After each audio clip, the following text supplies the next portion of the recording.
90 seconds at 3 minuto pala. Shay Smuglas. Tahimik lo, easy lang lahat. Okay, mga putang inan to. Una na lahat, mananawagan muna ako sa lahat ng tropa kong hold upper dyan. Tandaan nyo yung mukhang to. Mayaman to, hold upin nyo, walang palagyan.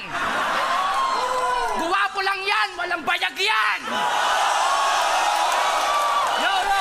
Yo! Anong akala mo? Pag nagsuot ng ganyan ng rapper, nakakamangha? Gago, mukha kang bossing sa call center na bakla!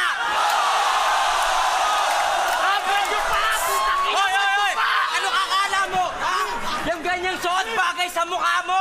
Nagsuot ka lang ng ganyan para magmukha kang mayaman para dumami yung matsupa mo! Una bago ang lahat, lilinawin lang namin. Baka 6 minutes yung round nyo, ha? Ang ina nyo, pag 6 minutes, ang ina mo, ha? Okay, o, gera na. Gera na, okay. O, putang ina mo, Abra, sumuko ka na! Napapaligiran ka na ng mga titi!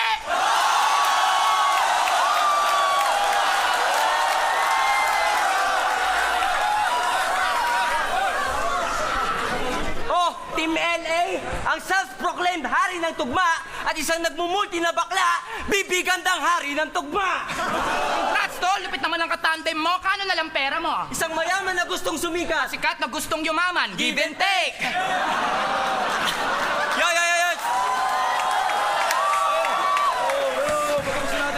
Alam nyo ba kung paano sila maggamitan sa likod ng camera? Paano? Ganito, si Abra nahuli ni Lon, ninatamad magsulat. Ay, putang ina mo, Abra Chupa, sumulat ka naman! Saba. Hoy, Abra Chupa, putang ina mo, sumulat ka naman! Sulat mo na lang ako, idol, babayaran kita. Ay, gago, nung si Abra naman, nakita si Lonnie, tinutusan bumili sa labas. Idol, bilhin mo naman ako ng foundation, yung kulay puti. Okay lang, Abra. Sige ba, basta sa akin, sukle.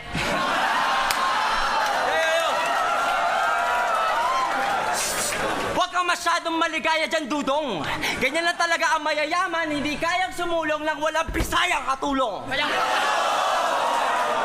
Kaya mo kang manalo matalo, Lonnie. Yung pamilya mo sa Cebu mababalatuhan mo. Kalataan naman na mas malaki pa yung bayad neto sa pagtatandem nyo kaysa sa mapapanalunan nyo. Kaya huwag kang umasta na yung 150,000 matagal mo ng hangad. Huwag kang magtago sa likod ng salitang praktikal, Lonnie. Tang ina mo, matagal ka ng bayad.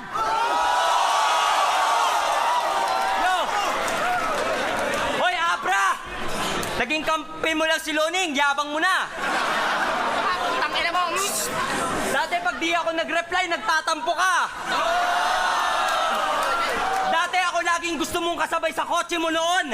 Bakit? Si Loning na ba tagapagtanggol mo sa traffic enforcer?